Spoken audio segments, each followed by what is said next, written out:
welcome back. It seemed like the perfect occasion to wear this a psychic conversation. And yes, for legal reasons, I'd like to point out, yes, I am not a Pokemon, just to throw that out there. I'm still a human. Also for legal reasons, I'd like to mention that the use of psychedelics and entheogens in this story is purely tangential and related to the causality and effect of the story, and isn't meant to glorify the use of anything. That's important legally. And if anything, the use of psychedelics in this context is kind of parallel to the rest of my path. It's just kind of difficult to tell the story of how I came online psychically without it. Now, at the beginning of this story, I'd like to say that every single human being is born with psychic potential. As a child, you're always telling your kid, they have an active and overactive imagination. When they go to bed, they see shadows, they see flickerings. They tell you they have vivid dreams. I was like this as a child too. Of course, I was told to, just go to bed and, pray that I'd become Superman if I had a bad dream and all that. But I was clearly very psychic as a child. My mother, I had recurring dreams as a child of my mother being attacked by, it looked like Spawn. It was like evil Spider-Man, like Venom or something. It was a mixture of the three. And he was shooting my mom with a web and spinning her up, and she couldn't get free of the web. And I had this nightmare every day for a week. The week my mother had an aneurysm. That was my first sign that I might be intuitive.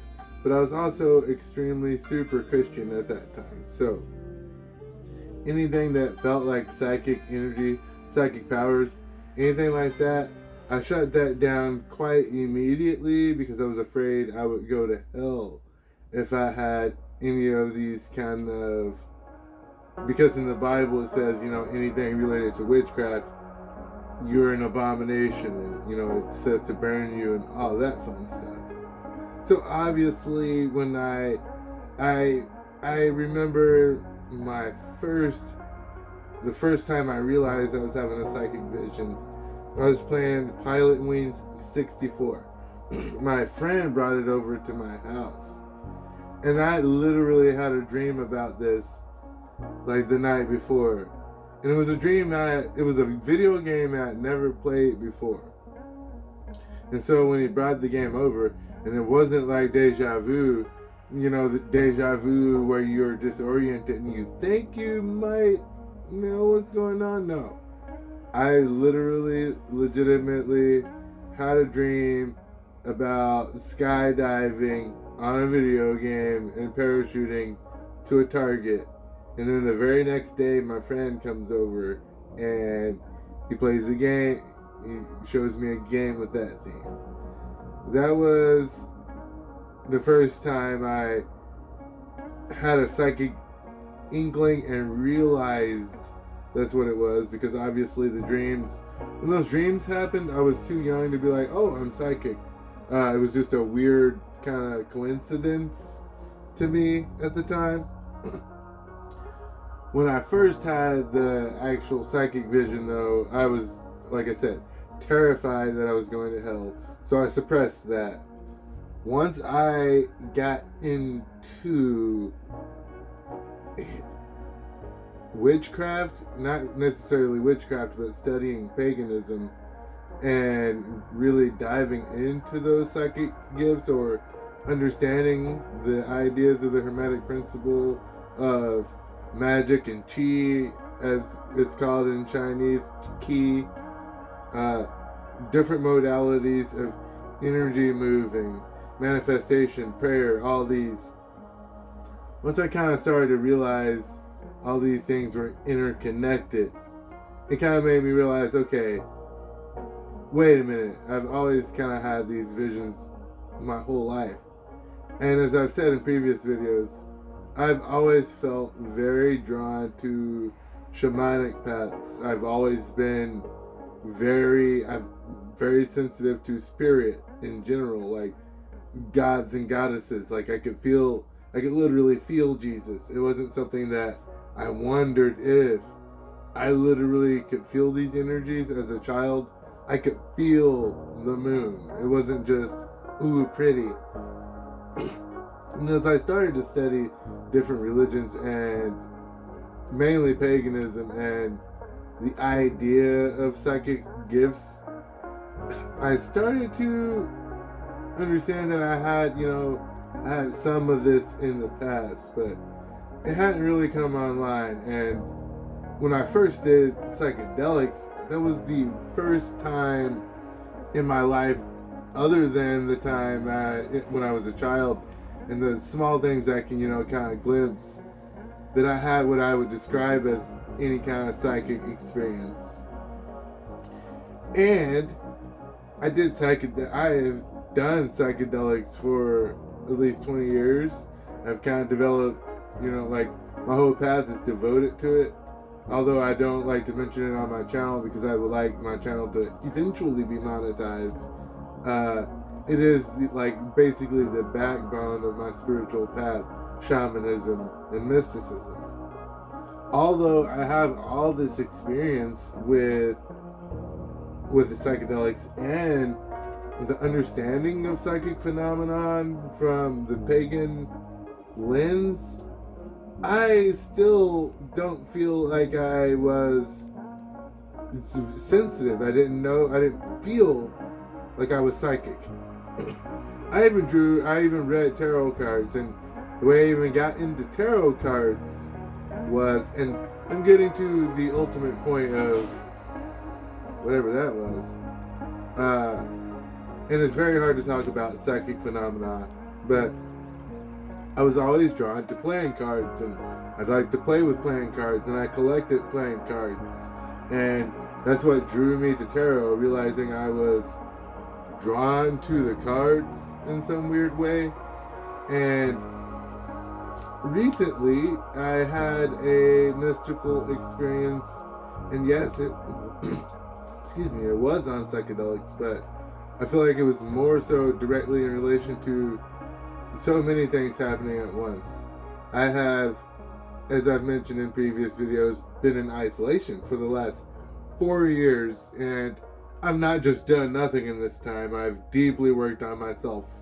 And one of the things I've been working on is transcendental meditation, lucid dreaming, which that's not one thing, but a group of things, I guess. I have been honing this spiritual muscle sitting in isolation for quite some time. And since I have created the YouTube channel, it specifically feels like I am meant to do things a certain way, which is even a funnier thing, because kind of what I'm even getting at is all these little intuitive nudges. Like, I didn't know why I wanted to create the channel. That was an intuitive nudge. The intuitive nudge of having cards in the first place, liking cards and getting into tarot. And after 10 years of doing tarot almost, I have just now come into the idea of doing this as a professional thing in any way. And it is because of this experience that I had where it was like I was able to suddenly, it wasn't like I came online, it was that I realized that I was always online, and that I have been for the last 4 years living completely intuitively, actually even longer than that, but following my mystical path completely, following my gut instead of my intellectual mind. I've been doing that for the last 4 years of my life, and kind of seeing where it has led me. And me, as I come online, it's the thing of realizing the universe is always speaking to you. It's a thing to get your mind quiet enough to listen. And that's what it was, that my mind was finally just listening to the universe and only listening to the universe instead of waiting for what I'm supposed to say next or thinking about what to do next. Experiencing guidance from the universe raw, and realizing that every data point, every color you see, every bit of music, every word you read, everything that happens to you, every intricate itty bitty tiny thing that happens to you is a message. You are constantly in a conversation with the universe, and the universe is trying to guide you to your highest truth at all times. At any time, if you stop and listen, every single thing that happens to you, from seeing a stop sign, that making you tell you, that being a sign to stop your car, from that to asking for a rainbow to give you a magic woo-woo kind of sign, every little thing that happens to you, from a person just giving you straight up advice, even like that job that didn't call you back, or if you've seen the Adjustment Bureau, which every time I talk about this kind of determinism, I like to bring up the Adjustment Bureau, because